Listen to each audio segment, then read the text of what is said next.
update ng bayan, maasahan anumang panahon.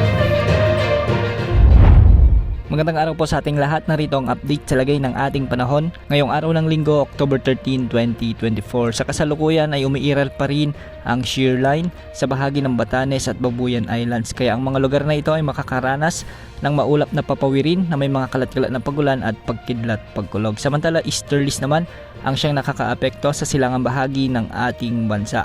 Sa umaga sa Luzon, magiging maaliwalas sa kanlurang bahagi, ngunit pagsapit ng hapon at gabi ay posible na ang mga kalat-kalat na malalakas na pag-ulan sa bahagi ng Ilocos Region, Cordillera Administrative Region, sa may Cagayan Valley, Central Luzon at ilang bahagi ng Mimaropa. Ganitong panahon din ang inaasahan sa Metro Manila at ilang bahagi ng Calabarzon sa may northern part ng Bicol Region, kaya asahan ang maulap na kalangitan na may mga kalat-kalat na pag-ulan din pagsapit ng hapon at gabi. Samantala sa Visayas, asahan naman ang kalat-kalat na thunderstorms, kaya asahan din ang malalakas na pag-ulan sa bahagi ng Western Visayas, sa may southern portion ng Cebu Province, sa ilang bahagi ng Negros Island Region at sa silangang bahagi ng Samar at Leyte Provinces. Samantala sa Mindanao, magiging mainit o maaliwalas ang panahon sa umaga hanggang tanghali, ngunit pagsapit ng hapon at gabi ay magkakaroon na rin ng mga pag-ulan dulot ng mga localized thunderstorms sa bahagi ng Northern Mindanao at ilang bahagi ng Sorsogon at Zamboanga Peninsula.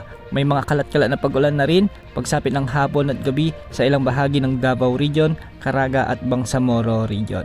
Sa ngayon, mababa pa ang tsansa na may mabuong potential na bagyo o low pressure area na posibleng pumasok sa ating area of responsibility sa susunod na 3 hanggang 5 araw.